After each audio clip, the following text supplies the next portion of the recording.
Hi, we're going to be working with Photoshop. Today it's Photoshop CC 2019 and seeing what some of the new tools and how to navigate around Photoshop.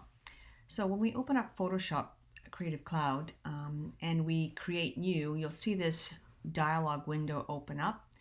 And if we're working on a new web page, I'm going to go to up here on the top. You see the most recent use, saved photo, print, art, illustration, web. So we'll go to web just because we're trying to work on a web page. And then we can also select the different web page sizes. There's a minimum size of 1024 by 768 pixels. We could select that because we have to select at least the minimum size, or you could do a medium web page size, a large one, or the most common. So you can decide which size you want to take. I'll take the most common just because it's the most common. And so what will open up is the page that you have that you're going to be working on. So just to take a quick look around, here on the right hand side is the layers, and you see this is the tab that's here, layers. And so down here will be all the different layers that we're going to be accumulating, I guess, or using. So I just moved up so I can see the space down here. So these are all movable and interchangeable, so don't get confused, but this is the layers. On the left hand side are all the tools that can be used. So we'll go through some of those tools, and if you hover over them, some of the tools pop up and tell you what they are.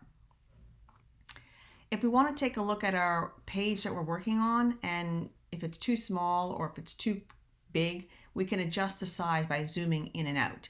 There's a couple of ways to do it. If you look down here, it's at 100%.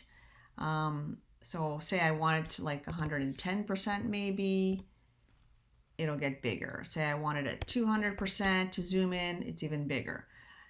But this might be too large for me because I can't see the whole thing. There are shortcuts as well, but this is probably maybe I'll do 120%.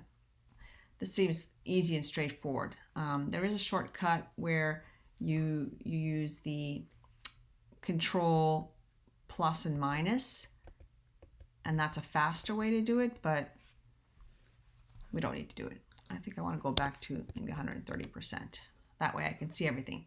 So I want to start drawing certain boxes to indicate my wireframe because we're working on a wireframe for a website.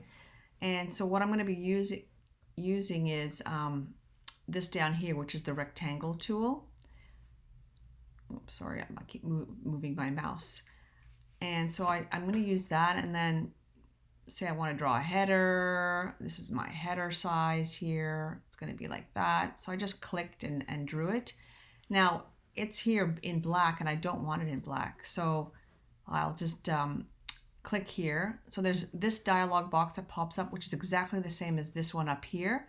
And this one shows up because I'm in my rectangle tool. And I want to use, say I want to make that, light blue, whichever. If I want to make an outline, which is the stroke, I can outline it, say in black, in 1 pixel. So that's what I have. And so what I have here is my rectangle with my header part on there. If I do another one, like say like that, again, I don't want, say I'll keep that white and the outline black. You'll notice here on the right hand side it's created a secondary layer. So that's my rectangle right there. And that's my background. So it's good to have all the different layers here and to rename them. So say I want to make that a text box, say text box 1. I just double clicked it and renamed it.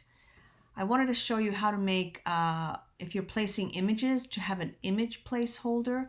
You want to use this tool here, which is called the frame tool. It's very easy. So I just click on that and say I want to put a big image here or an image somewhere centered. Say I want to do an image like centered like that. So it automatically creates an image placeholder, which is a box with an X through it.